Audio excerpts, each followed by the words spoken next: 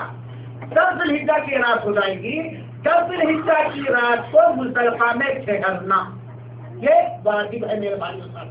اسی طریقے سے چوتھا واجب ہے 11 ذوالحجہ، 12 ذوالحجہ، 13 ذوالحجہ کی رات مینا میں گزارنا، جس کو ایام تشریق کہا جاتا ہے. 11 ذوالحجہ، 12 ذوالحجہ، 13 ذوالحجہ کی رات کو مینا میں گزارنا، جس کو ایام تشریق کہا جاتا ہے.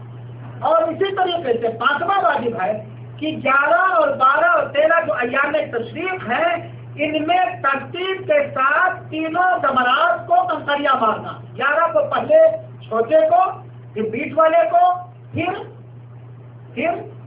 بڑے والے کو. 12 کو بھی اسی طریقے، اگر 12 نہیں نکلا 13 کو ٹھہرا تو 13 کو بھی یہ واجب ہے. 6واں واجب ہے طواف وداع کرنا. جب آدمی مکہ چھوڑ کے اپنے وطن جانے لگے تو آخری عمل کعبہ کے ساتھ اس کا جو پیمان طواف وداع کی شکل میں ہونا چاہیے. 7واں واجب ہے پورے سر کا بال کٹانا یا چھلانا.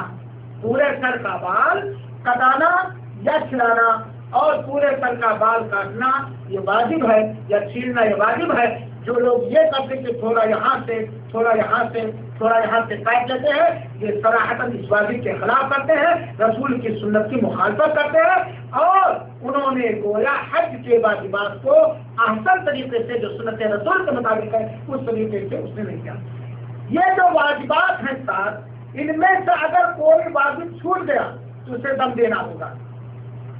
جسے ایک بکرا ذبح کر کے حدود حرم میں اس کے گوشت کو فقیروں کو کھلائے گا اور خود کچھ نہیں کھائے گا الا کہ اس واجب کو اس نے ادا کیا. مثال کے طور پر 11 ذوالحجہ کو تینوں کو کنکریاں ماننا واجب ہے. اب آدمی نہیں جانتا تھا، یا بھیڑ کی وجہ سے یا بیماری کی وجہ سے نہ خود مار سکتا نہ کسی کو مروا سکتا، تو وہ 12 کو اس کی قضا کر سکتا. لیکن قضا بھی نہیں کیا، خود مارا بھی نہیں، تو اس کے اوپر دم واجب ہو جائے گا. ایک بکرا ذبح کرے مکہ میں حدود حرم میں اور پھر مکہ کے فقیروں کو کھلائے. میرے بھائیو ساتھیو، اس کے علاوہ ان ارکان اور واجبات کے علاوہ جو بھی حج عمرے کے اندر اعمال ہیں وہ سنت ہیں. جو شخص سنت کی ادائیگی کرے گا بنا کسی کو تکلیف پہنچائے ہوئے تو وہ اس پر اس کو اجر و ثواب ملے گا، اور اگر کسی سے کوئی حج کی سنت چھوٹ گئی تو اس پر وہ گناہ نہیں پائے گا. میرے بھائی صاحب، میقات پر پہنچ کر کے آدمی سب میقات سے اچھا حج کتنے طریقہ ہوتا ہے کون بتا سکتا ہے؟ کون حج 3 طرح کا ہوتا ہے.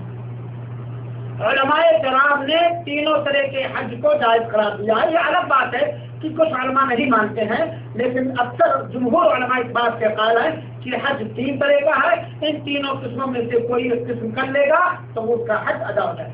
پہلا حج ہے حج افراد. دوسرا کیا ہے؟ دوسری قسم کیا ہے؟ حج قران. تیسری قسم کیا ہے؟ حج تمتع. یاد رکھیے گا، حج افراد، حج قران، ہاں حج تمتع، یہ تینوں طرح کا حج کرنا جائز. لیکن اس میں افضل کیا؟ اور آدمی کے پاس اگر طاقت ہے، وسائل ہے، آسانیاں ہیں تو اسے جس سے دنیا کے اندر سب سے ہائی فائی چیز ایسا اچھی چیز ایسے عبادت کے اندر اسے افضل ہی ادا کرنا چاہیے. اگر علماء کے اقوال کی روشنی میں واضح کوئی ذکر کیا جا سکتا ہے کہ اگر کوئی آدمی اپنے ساتھ حج کے جانور جو حج کے اندر ذبح کیا جاتا ہے، جس کو آپ کے سمجھانے کے لیے قربانی کہا جاتا ہے. کیا ایک بات کہ بتا دو، قربانی اور حجیے میں فرق ہے. ایک ہے حج، ایک ہے قربانی. قربانی جس کو اضحیہ کہا جاتا ہے عربی میں، یہ بقرعید میں 10 ذوالحجہ کو 11، 12، 13 کو ایام تشریق وغیرہ میں یہ کہیں بھی کوئی ہے وہ قربانی دیتا ہے. حج کہا جاتا ہے یہ خاص ہے حج کے 2 نسک کے ساتھ، حج قران والے کے لیے اور حج تمتع کے لیے، جسے حدود حرم میں ذبح کیا جائے گا. اور اس کو آپ کے سمجھانے کے لیے حج کی قربانی کہا جاتا ہے. کون سی قربانی؟ اگر کوئی شخص قران کرنا، اگر کوئی شخص اپنے ساتھ قربانی حج کا جانور مکہ لے جا رہا ہے تو اس کے لیے قران افضل ہے. اس کے لیے کیا ہے؟ اگر جانور قربانی کا جانور چاہے اونٹ ہو چاہے گائے ہو چاہے بکرا جو کیا جائے گا حج میں، اگر وہ اپنے ساتھ لے جا رہا ہے وہاں ملا کر، تو اس کے لیے قران کرنا افضل ہے، کیونکہ اللہ کے رسول اکرم صلی اللہ علیہ وسلم مدینہ سے چلے تھے، اپنے ساتھ حج لے کر کے آئے تھے اور آپ نے قران کیا تھا اور آپ نے فرمایا تھا کہ اگر